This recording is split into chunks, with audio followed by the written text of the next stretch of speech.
Bonjour à toutes et à tous, et dans cette vidéo, nous allons répondre aux questions de notre exercice. Très bien. Donc, ici, la première question, on doit créer un répertoire nommé Introduction. Du coup, on va faire mkdir, comme on l'a vu précédemment. Introduction.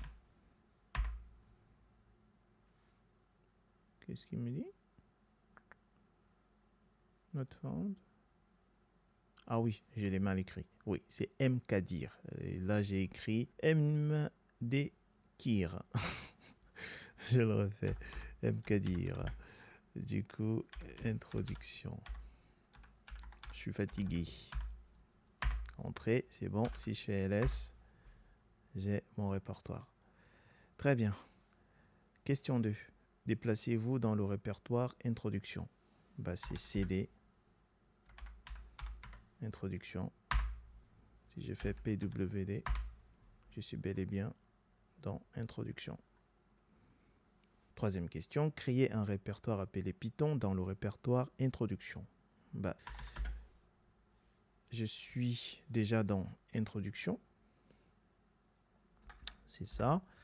Et du coup, là, je vais créer un répertoire mkdir qui s'appelle comme ça. ls, il est là. Très bien. Quatrième question, déplacez-vous dans le répertoire Python et créez un fichier nommé source.py. Donc, je me déplace avec cd Python. J'y suis. Je suis déjà pwd. J'y suis dans Python. Et du coup,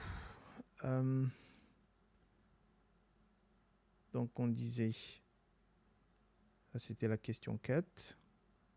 On se déplace là et on crée un fichier. Donc je n'ai pas terminé avec la question 4. Donc pour créer mon fichier, je vais utiliser la commande touche section 1.py. C'est fait. ls.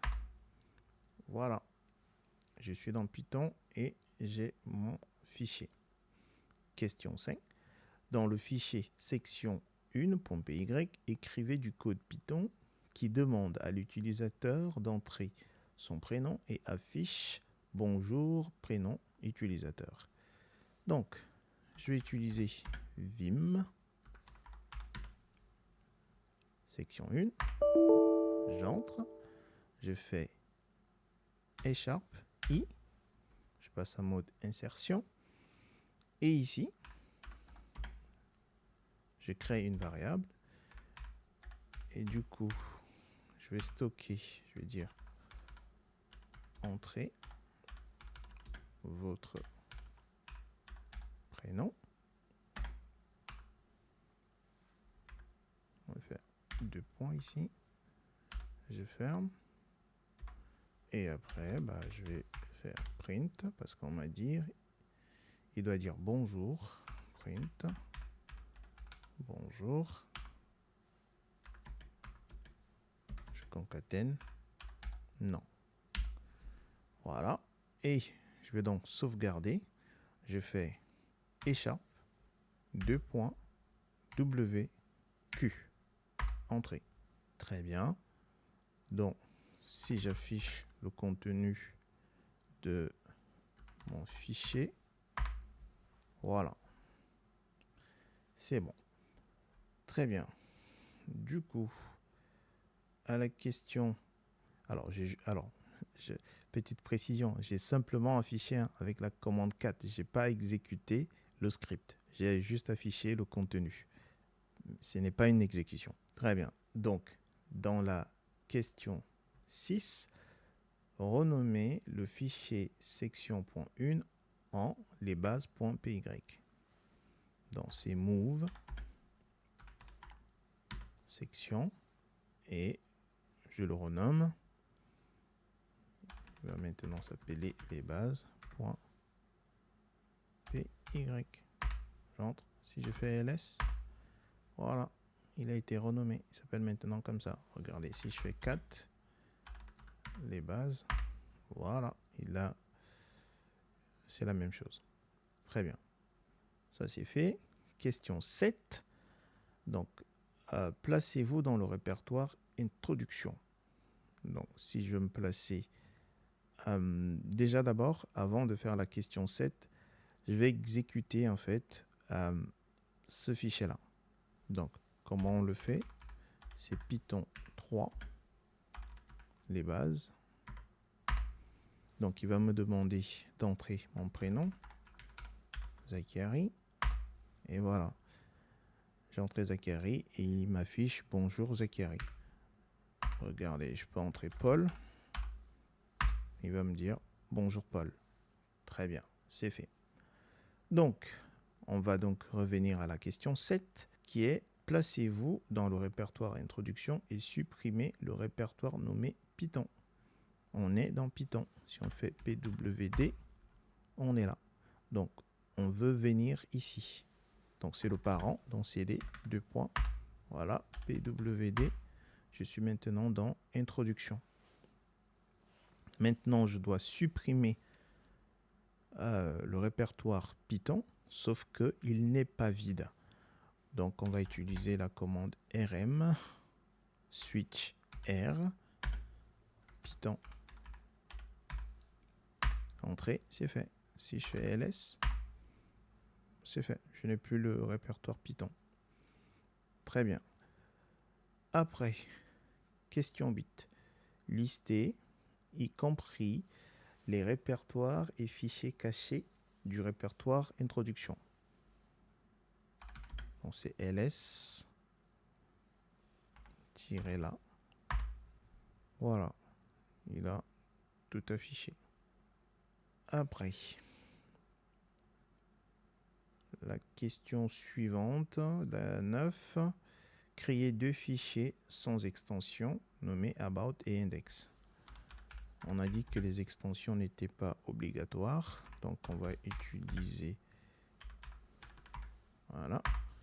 Si je fais ls, voilà, mes 2 fichiers sont créés. Question 10. Écrivez le texte suivant. Ceci est la page about de mon site web dans le fichier about. Du coup, on a dit que on allait utiliser la commande echo.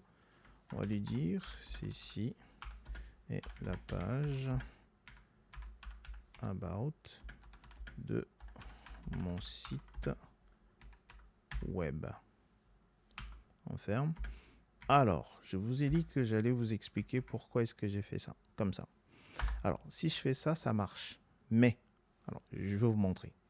Regardez, si je fais ça, et je lui dis about, OK. Regardez, si j'affiche le contenu de about, il a bel et bien ce texte-là, pas de souci. Alors, supposons que je veux écrire une nouvelle phrase dans mon fichier about.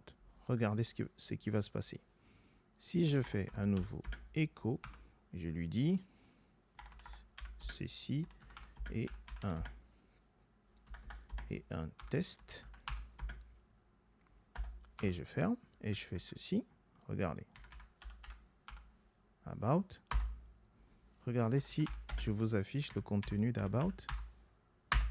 Hop. Bah, cette phrase-là a été écrasée. Donc, quand on utilise juste le signe, un seul signe supérieur, en fait, il écrase. Ça veut dire qu'en fait, si on entre à nouveau une phrase, bah, il va écraser le contenu qui était déjà là avant. Par contre, si on utilise supérieur, supérieur, en fait, il n'écrase pas. Donc, je vous le montre. Donc, du coup, pour le moment, dans ce fichier, on a ce texte-là. Donc, on va rajouter à nouveau cette phrase-là dans le fichier about. Remarquez bien, pour le moment, on n'a que ça. Donc, si on fait echo et on lui dit ceci est la page de mon site web, 2 points, et je fais tac tac cette fois-ci, et je fais entrée, regardez, si je fais cat about, voilà, il a les deux phrases. Très bien. Après, on est à la question 11 qui est afficher le contenu du fichier about. C'est ce qu'on vient de faire là. Cat about. Et la dernière question, supprimer les fichiers about et index en sollicitant une confirmation. Donc, on va dire, c'est RM et on va utiliser le switch I et on va lui dire about et index à supprimer. Hop, voilà. Là, il nous dit veuillez confirmer. Donc, on confirme avec, si je fais N, je ne veux pas supprimer avec N parce que je dis non, je ne veux pas entrer. Alors, qu'est-ce qu'il me fait?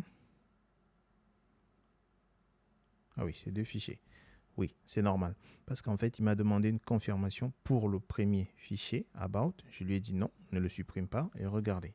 Le deuxième, je lui dis oui, supprime. Donc là, il va supprimer simplement index et pas about. Hop. Si je fais ls, voilà. Il a supprimé index parce que j'ai dit y ici pour yes. Et pour about, j'ai dit n pour no. Du coup, il a supprimé simplement index. Et là, on va supprimer le fichier about, rm-i, about, voilà, et là, cette fois-ci, je vais dire oui, y pour yes, et il a supprimé ls, il n'existe plus. Voilà, nous avons terminé. J'espère que vous avez réussi à répondre à toutes ces questions-là. Si ce n'est pas le cas, recommencez en fait. Recommencer, recommencer, regarder les solutions et recommencer. Voilà. Donc, si vous avez des questions dans la section commentaires, laissez-moi des commentaires, posez-moi des questions. Vous pouvez me contacter si vous êtes bloqué. Je vais vous aider. Voilà. Donc, dans la prochaine vidéo, qu'est-ce qu'on va faire? On va commencer à installer tout ce qui est VS Code. On va installer également PyCharm. Donc, on va commencer par Visual Studio Code. Et après, on verra PyCharm. Et après, on verra tout ce qui est Jupyter Notebook. Voilà. Je vous dis à plus et portez-vous bien. Ciao.